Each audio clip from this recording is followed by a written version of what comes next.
Hey, everybody. Welcome to Petty Fever 2.0. And Yeah, Friday Night also Fever. known as Friday Night Fever, every Friday at Very 5 p.m. All right, so this is going to be a thing. Last week, we did the official launch of Petty Fever 2.0. And unfortunately, I was going on 4 days with hardly any sleep. And if you kind of noticed, I didn't talk a lot. So the, the lights were on, but nobody was home. So anyway, I think I'm back, and we're just really excited about this whole new lineup. We have reinvented the band.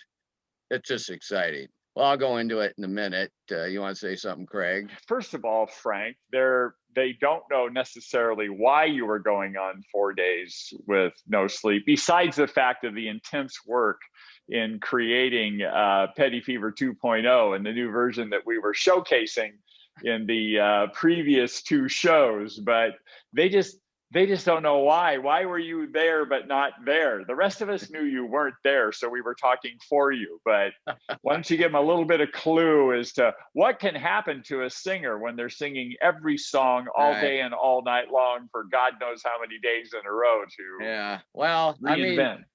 what happened to me is we've been running hard for a couple months now, and I didn't really strain my voice. I've always had allergies and sinus issues, and managed to get a sinus infection right after our gig uh, a week and a half ago, and I woke up in the morning. I could barely talk. But there's a difference between like when you strain your voice and when you've got like inflamed sinuses, vocal cords. I've learned to tell the difference. And anyway, I had severe anxiety for the entire day last week ago Sunday because I could barely talk. And so I luckily have a thing with my doctor.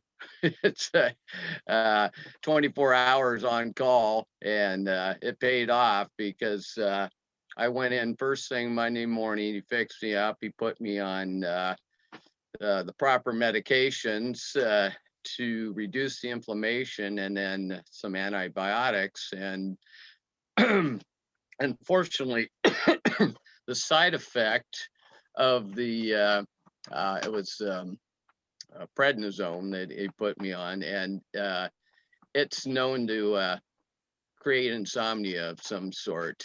So I literally did not sleep for a couple days. However, after a day and a half on the prednisone, my voice came back 80%, and after the next day, it was back 100%. So it did its job. My sinus infection, knock on wood, is gone. And by Thursday, we had a show down in San Mateo, and I was able to sing, and we finished our California trip. But going back to the original story, we decided we wanted to do our Friday Night Fever after our show on Thursday night. Well, after that accumulation of hard work, no sleep, and a big gig, when we got to the hotel and I sat down, I could barely keep my eyes open. So I was just sitting there, and people would talk to me, and I would just bob my head up and down. So there you have it. My favorite was, and I may show our audience here, and I may not, is when you said, "Wait a minute, I've got something to say." Right at the end. And so I took the camera and put it in front of you, and you just stared at the camera and just stared. I mean, it was like what you call the pregnant pause on steroids. And eventually you go, and that's when we all went, this boy's got to get to bed. Let's get this boy to bed, man. Well, anyway, shocking to me. You're right. Your doctor, you and your doctor, God bless him, because I'm telling you what, man, this last Saturday night in San Diego, I've never heard your voice so strong. I could not believe in 1 week you went from losing your voice to, I literally, and here comes my girl, I'd never heard you sing that strong. I'm going, how's he doing that, man? That's, That's like a miracle drug. I want me some of that. did I get the lyrics right this time? Well, I don't think that mattered. You had the inflection and it was perfect. But yes, you did actually have the lyrics right. Oh, Yes, you good. did. All right. Yeah. Well, that That helped. was good. Yeah. So let's why don't we do what you were hoping to do that night that we of course all got to do. And we were all there together to do that because we've gone through this experience together. But this incredible opportunity we've had to, if you will, add the sixth man. And of course, that's taken two. That's taken Steve making a move, and it's taken Yeah. Todd coming into the band. So let's hear it from Frank, the guy who gets to stand in front of it and feel it behind Yeah. him. Well, you know, going back, I mean, this whole idea goes back several months. It was just, now we're shut down literally from working. I had way too much time on my hands here in the mothership. You know, this is my home studio, and you know, I just thinking, what can we do? We make ourselves better. I mean, we're a great band, and we've been together 12 years. But what could we do to make it better? And you know, I'm thinking, and there's and listening to Petty songs in my studio, you know, with the full stereo separation, my good studio monitors.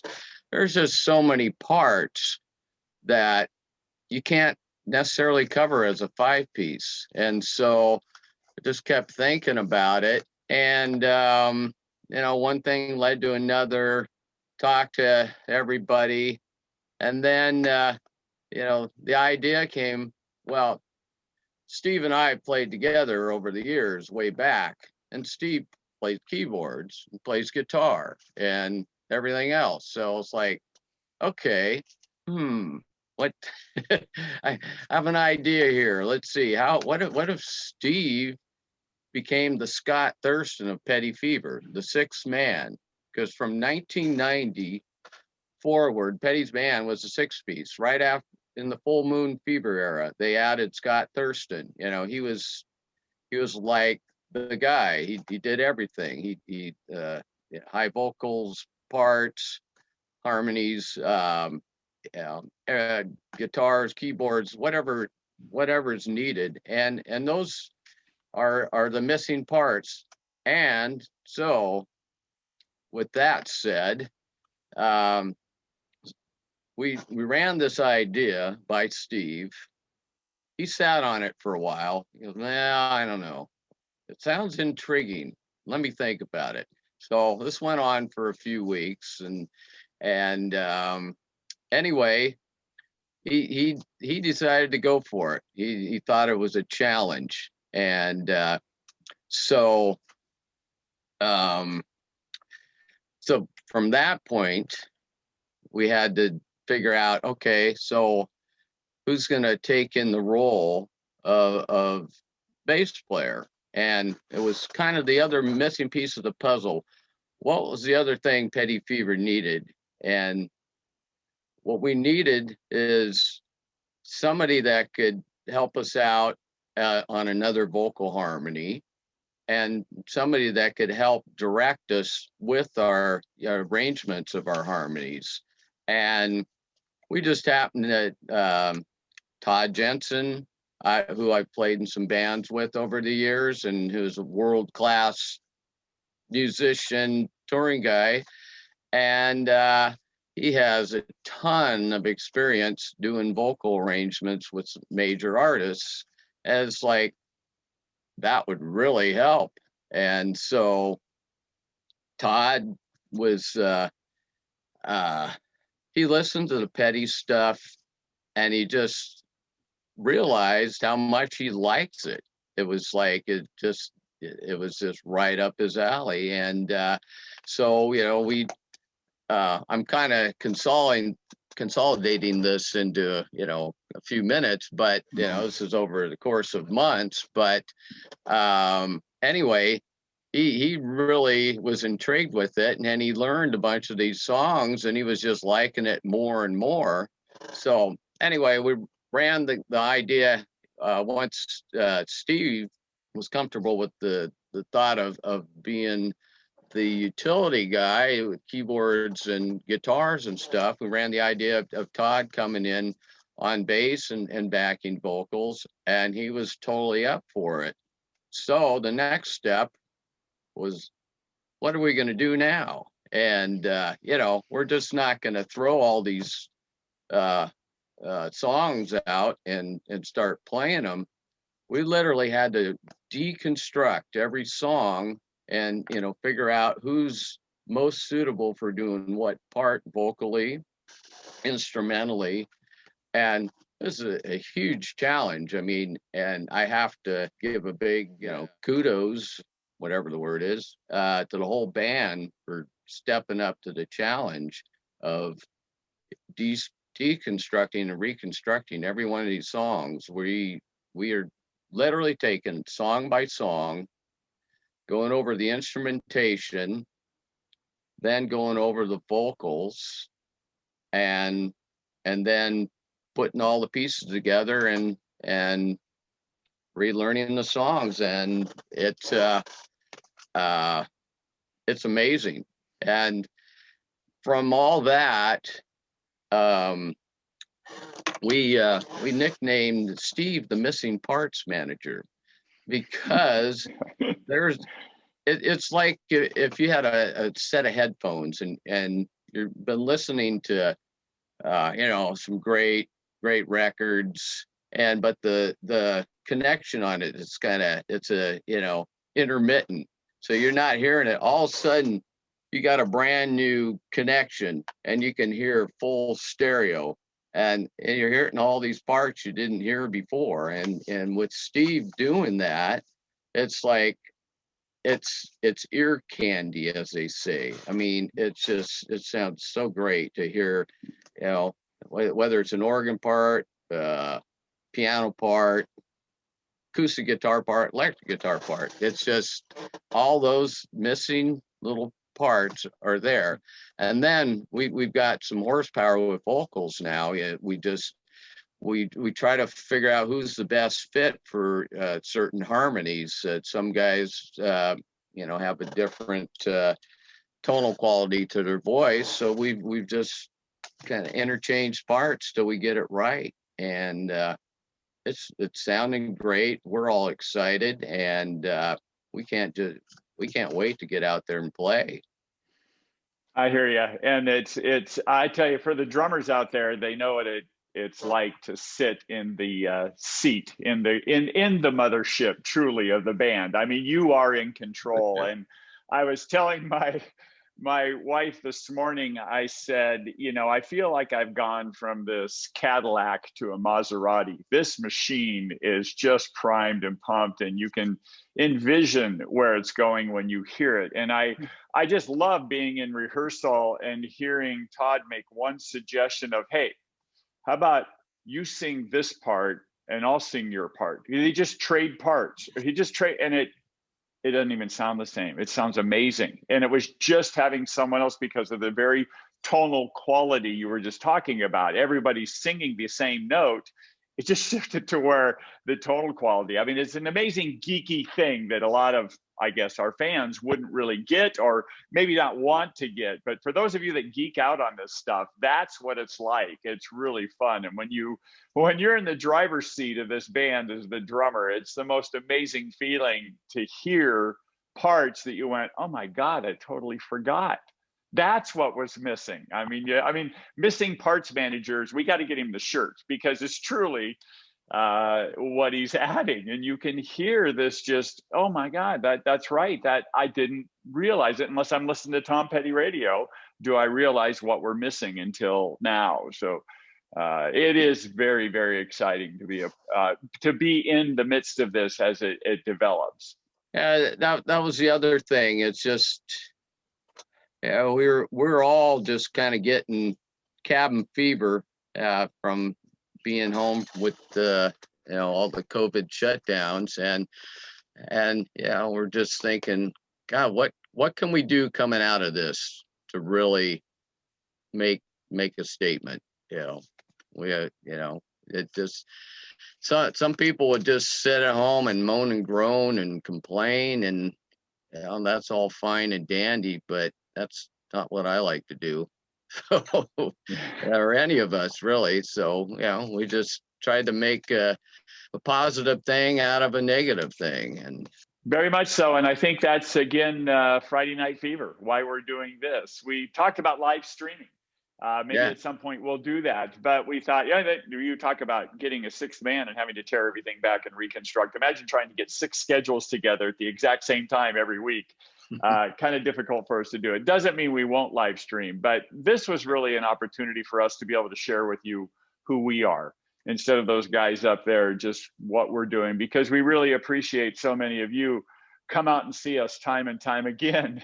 And we know you know the songs, we know you know it, and we can't tell you how much we appreciate it. And I think, as Frank just explained, what we've gone through and what we're about to continue to debut, this will be our first gig in Oregon this coming Saturday night, and we've got several more coming.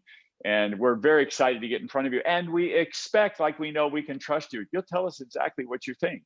If you don't like it, we'll know it. Well, you'll say it. But we hope to hear from you and hear that you like it. And we hope to hear from you on Friday Night Fever too, what you'd like to hear us do, because you will hear us in Tim, or as we call it, Terry's studio, the one who actually gives us permission to rehearse in their home.